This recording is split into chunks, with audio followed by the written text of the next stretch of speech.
Kimchi is a traditional Korean food that is loved by many around the world. You can enjoy kimchi on its own or add into your favorite ramen, fried rice, and other recipes. Besides being a delicious dish, it has huge health benefits from improving digestive health, protecting your heart, and supporting immune system due to its rich nutrition content. Hi, this is Seremban cooking channel. Today, I'm going to show you how to make delicious kimchi like what you have at your favorite Korean restaurant. Please do feel free to subscribe to Seremban cooking channel, as I will be exploring more recipes and share it with you. I'm going to break our process into 3 steps: pickling, seasoning, and fermenting. And the list of ingredients are: in this video, I will be making the vegan version. You may choose the non-vegan ingredients as listed. Some of the ingredients might not be easy to find in Malaysia. I've attached a link where you can purchase this online. Do check it out at the description below. First is the pickling process. The purpose of this process is to eliminate harmful bacteria and to maintain only good bacteria, known as lactobacillus, to do its job of lactofermentation, which is to break down the sugar in the cabbage. This helps to preserve the cabbage and give more enhanced flavor.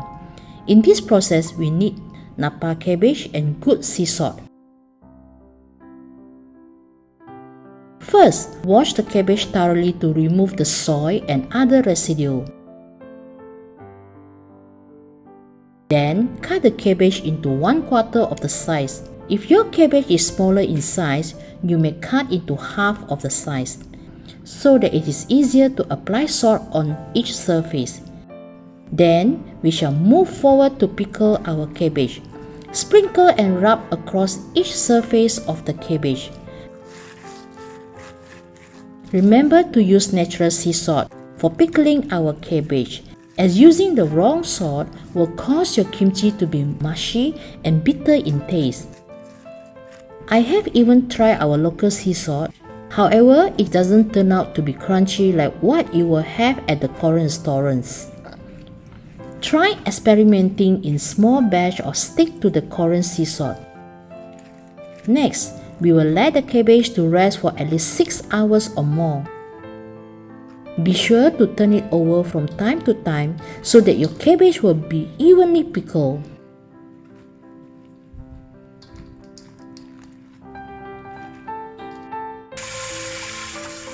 After 6 hours, wash the cabbage thoroughly under running tap water.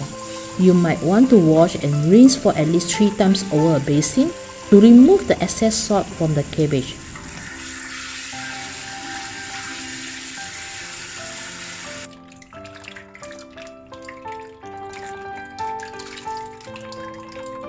Next, set aside the cabbage in a strainer or colander to drain the excess water.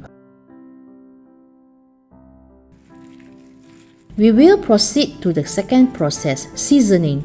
A good seasoning paste is the key to determine how your whole kimchi will taste like. So, we will not want to take this process very lightly. I always recommend good ingredients to people who want to prepare the best tasting kimchi. First, you need to prepare kombu stock. In a saucepan, use 20 grams of kombu to 800 ml of water and cook it under low-medium heat. After 20 minutes, the stock is ready to use for preparing the starch. Next, shred the carrot, then followed by radish or daikon. The shred size will be totally up to you. If you want to be able to have some crunch from radish or carrot, you can make it thicker. However, please do take note you do not want the texture to be too thick, and it will make your whole cabbage to be a big chunk when you season or marinate them. Next, Asian chive. If you can't get Asian chive, it can be replaced with scallion, carrot, radish, and Asian chive. These ingredients are like a complement to the Napa cabbage.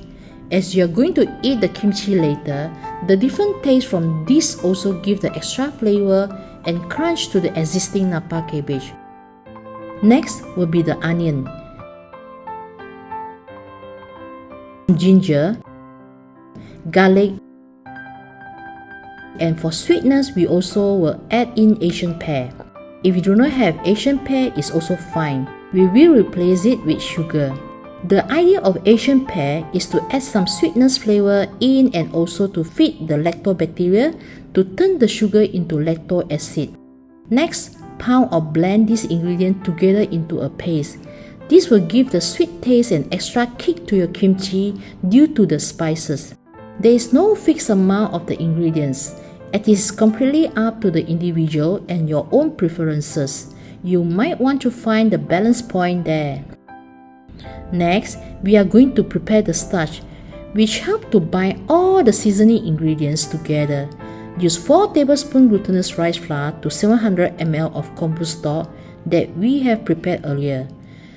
Cook it under medium heat and keep stirring until it starts to bubble or simmer. This will take about 10 to 15 minutes. Once it's cooked, put the starch aside and let it cool down to room temperature.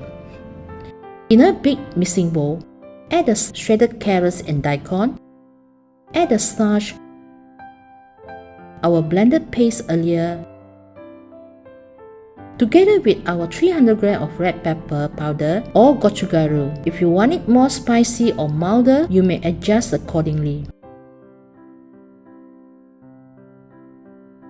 4 tablespoons of soy sauce. Last but not least, add in the leftover kombu stock into this mixture. Trust me, kombu stock will make a lot of difference to the taste of your kimchi. It has a unique flavor together with its extra health benefit from its nutrient. Some extra tips for you. A good quality of soy sauce will give a good umami taste to your paste. So, use good quality soy sauce for better kimchi.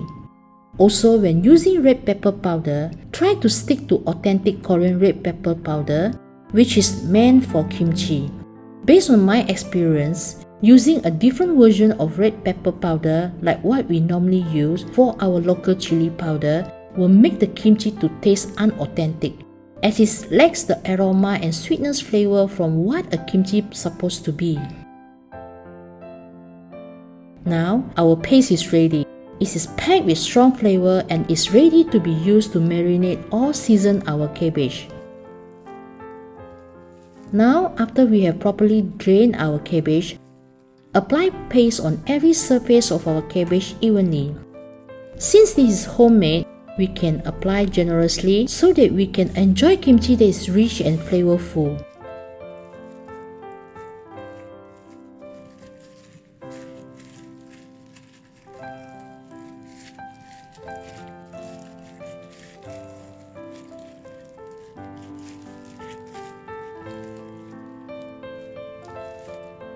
Once we have marinated our cabbage, store it in a glass jar or food-grade container to let it season and ferment for 1 day at room temperature.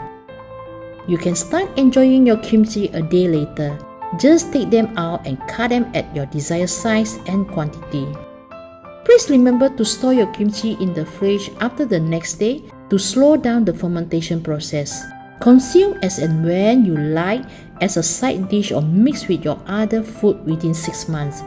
Since kimchi is a fermentation food, technically there will be no expiry, but it can turn highly sour for direct consumption.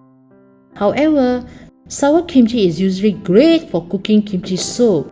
Do explore the taste at its age. Hope you enjoy your homemade kimchi. If you have any ideas to share or need further information, please do leave your message on the comment below. And remember to subscribe to Seremban cooking channel for more upcoming recipes. Thank you!